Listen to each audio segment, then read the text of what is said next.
Okay, so now in our series of videos about meditation, we've been slowly working towards actually accepting ourselves more fully, which has to be done in a more awakened state if you're sitting silently.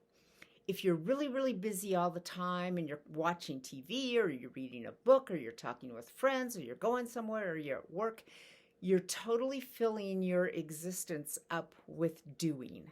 So there's usually no real reason or necessity to have to really look at yourself while you're doing those things. And you'll find that when you're really, really busy, that emotions kind of seem to take over you easier, and negative thoughts and things seem to take over you very easily because you're not giving yourself time to absorb and sit still.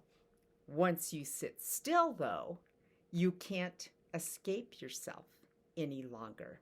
So the more you sit still and the longer you sit still, the more powerful this moment will become. And that's why meditation is just so healthy to do.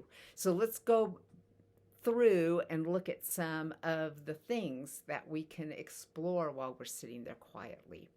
So, first of all, understand that your brain is just full of synapses that are just constantly firing and doing all sorts of different things. The loud, yucky talking of your brain is a very, very small part of that. When you shut your eyes and you first start meditating, it feels like it's very, very loud.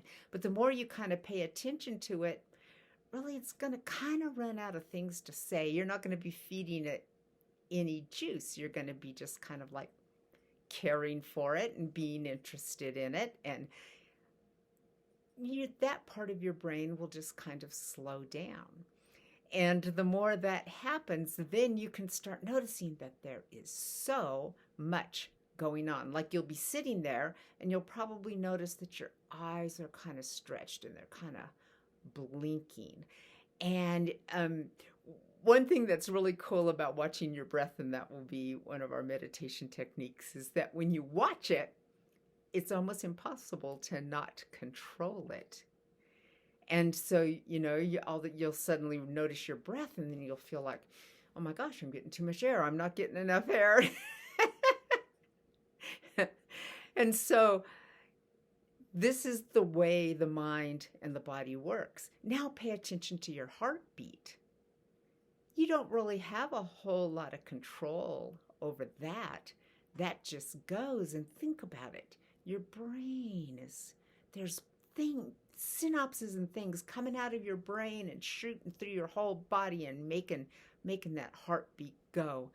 If you are just sitting still and trying to sit upright, well, actually, any way you sit and try to sit still, you'll notice that you'll start getting like aches and pains in your body. And those are muscles and things like that just sending messages to your brain. It's like, oh, I hurt, and pay attention to those things and just start really noticing how much is going on and how little of it is actually under your control, but most important, how little of it does not need to be under your control. Almost literally everything that the brain is shooting out is just like an automatic response. You don't need to be in charge of it. It's almost the same thing about your mind, about your thinking mind. It's a reflex. It's going to be repeating things that are going to happen and dreaming about things in the future and having conversations with people and just doing all sorts of things. But it's really kind of just like your heartbeat. It kind of just goes. And so the biggest thing we're trying to do in meditation is just sit there and really enjoy yourself. Don't fight yourself at all. And just think how rare that is. to just spend some time on purpose enjoying yourself.